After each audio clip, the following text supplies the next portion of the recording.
क्या शुभमन गिल विराट कोहली की तरह नजर आ रहे हैं या वो बनने की कोशिश कर रहे हैं, या हम और आप उनकी हर चीज में विराट कोहली के अक्स देख रहे हैं, क्योंकि विराट के साथ वो बहुत लंबे समय तक खेले।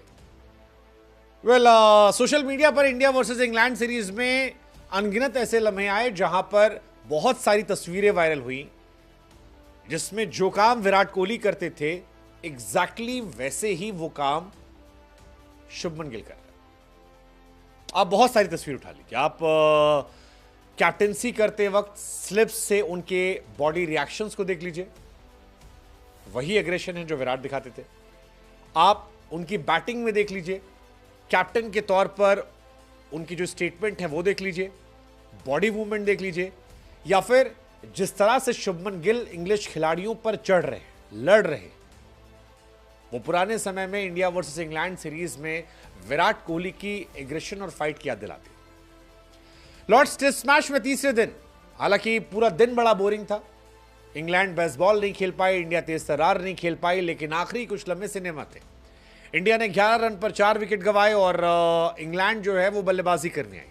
ये एक्सपेक्टेड था कि शायद 3 ओवर इंडिया गेंदबाजी करेगी। इंडिया एक्सपेक्ट कर रही थी कि 3 ओवर में अगर 1 विकेट भी निकल आया तो मैच इंडिया का बन जाएगा। लेकिन जिस वक्त ये मैच शुरू हुआ उस वक्त जैक क्रॉली ने कुछ ऐसा किया जिसको लेकर बवाल हुआ।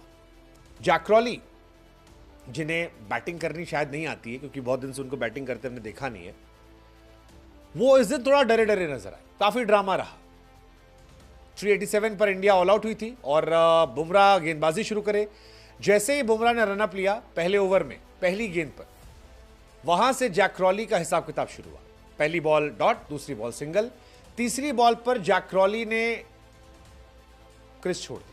काफी तमाशा हुआ। शुभमन गिल सामने आए और काफी ज्यादा क्रिटिसाइज किया, कहा कि हैव सम बॉल्स मैन, और ये बहुत ज्यादा वायरल हुआ। अब ये एटीट्यूड, ये एग्रेशन जो था, ये लोगों को विराट की याद दिला रहा था कि विराट एक जमाने में ऐसा ही करते थे। ऐसे शब्दों का इस्तेमाल आमतौर पर गिल को आपने करते नहीं देखा होगा। विराट परफॉर्मेंस भी करते थे और विराट एटीट्यूड भी दिखाते थे, और वही गिल कर रहे हैं। गिल ने इस टेस्ट सीरीज में डबल सेंचुरी लगाई, शतक लगाया। पहली बार पहले टेस्ट मैच में भी अच्छा खेला था। इस टेस्ट मैच की पहली पारी में वो नहीं चल पाए, लेकिन सेकेंड पारी में आप उनसे एक्सपेक्ट करते हो अच्छा खेलेंगे। लेकिन जब ये मूवमेंट चला था, विराट क्रॉली के पास गए और बाकायदा हाथों से इशारा करते हुए कहा कि हैव सम बॉल्स मैन, और ये बहुत खतरनाक रिएक्शन था जैक क्रॉली के पास जाना।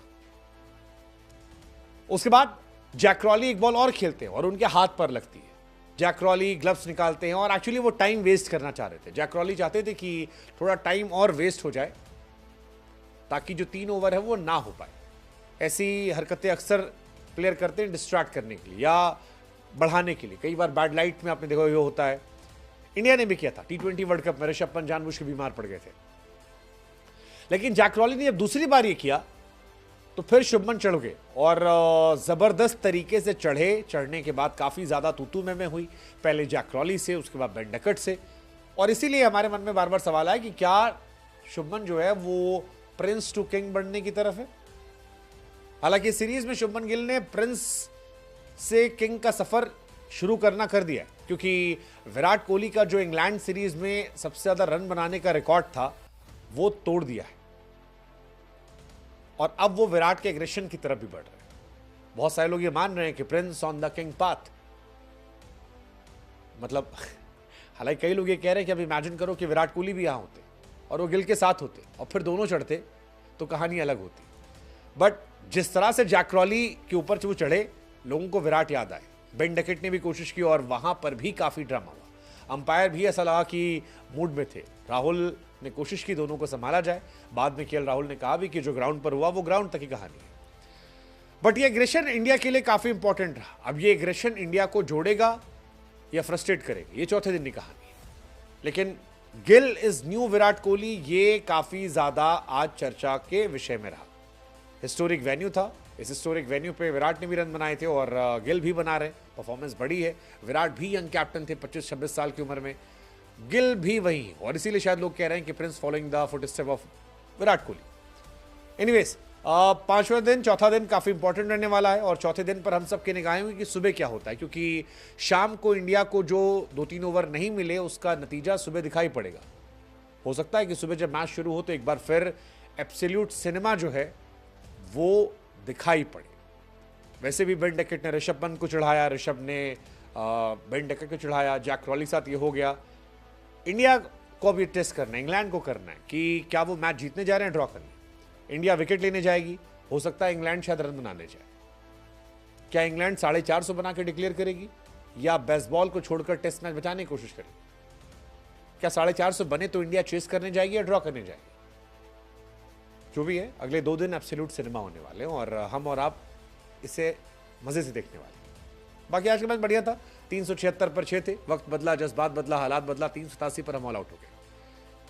11 रन पर 4 विकेट हमने गवाए और मैच थोड़ा फंसाया, बट आई बिलीव कि ये जो एंड में हुआ है ये मजेदार है और ये इंडिया को यूनाइट करेगा। लेट्स जस्ट होप कि सुबह जब मैच शुरू हो तो ये इंडिया चढ़े और जैक क्रॉली 2-4 रन बनाकर जाए। एंड आई एम श्योर अगर क्रॉली 2-4, 10, 15, 20 रन बनाकर आउट हुए, आपको गिल से कुछ ना कुछ सुनाई पड़ेगा जो क्रॉली को लेके कमेंट आएगा। क्या लगता है, क्या कमेंट करेंगे आप? यहाँ कमेंट कर दो।